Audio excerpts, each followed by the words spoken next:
અમદાવાદ ખાતે ગુજરાત ઉચ્ચ અદાલતે સ્પેશિયલ ક્રિમિનલ એપ્લિકેશન નંબર 765/2012માં તારીખ 14/3/2018ના રોજ આપેલા વાદગ્રસ્ત ચુકાદા અને આદેશથી રીટ પિટિશનને ફગાવી દીધી છે અને સરખેજ પોલીસ સ્ટેશન સમક્ષ એફઆઈઆર નંબર 293/2007ના કારણે ઉદ્ભવેલી હાલના અપીલકર્તાઓ સામેની ફોજદારી કાર્યવાહીને રદ કરવાનો ઇનકાર કર્યો છે.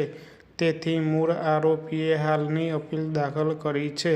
અપીલકર્તાઓ વતી હાજર રહેલા વિદ્વાન વકીલ શ્રી શાલિન અને મૂળ ફરિયાદી વતી હાજર રહેલા વિદ્વાન વકીલ શ્રી સિદ્ધાર્થ દવેને સાંભળ્યા. ફકરો: શરૂઆતમાં એ નોંધવું જરૂરી છે કે થોડા સમય પહેલા હાલના અપીલકર્તાઓ મૂળ આરોપીએ ફરિયાદી સામે તારીખ 23/4/2007ના રોજ સેટેલાઇટ પોલીસ સ્ટેશનમાં એફઆઈઆર નંબર 337/2007 દાખલ કરી હતી અને ફરિયાદી સામે અત્રેની કોર્ટમાં ચાર્જશીટ દાખલ કરવામાં આવી હતી.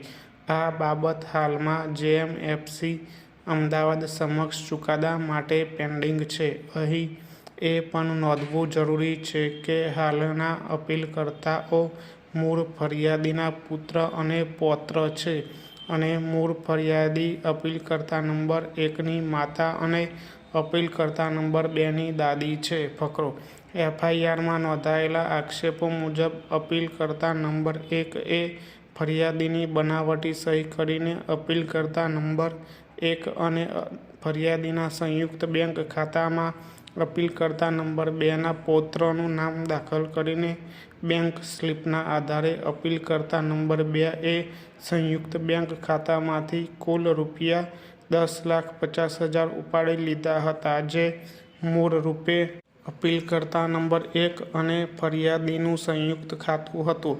અપીલકર્તાઓ તરફથી હાજર થયેલા વિદ્વાન વકીલે ભારપૂર્વક દલીલ કરી છે કે D1 અને D2 પરના ફરિયાદીના મૂળ હસ્તાક્ષરો સાથે D3 અને D5 પરના દસ્તાવેજો પરના વિવાદિત હસ્તાક્ષરો મેચ થાય છે. તેમણે એફએસએલના અહેવાલ પર ખૂબ જ આધાર રાખ્યો છે.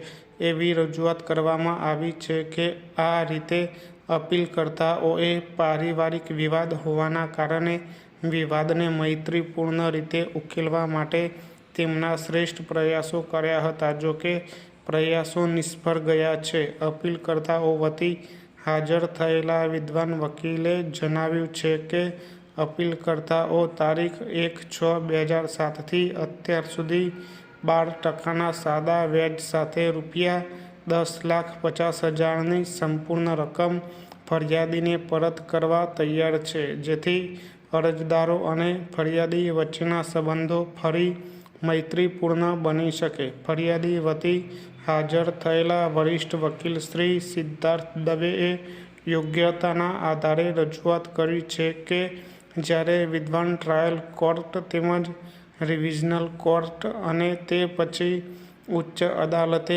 આરોપીને મુક્ત કરવાનો ઇનકાર કર્યો છે, ત્યારે આ અદાલત પણ તેમાં હસ્તક્ષેપ ન કરે.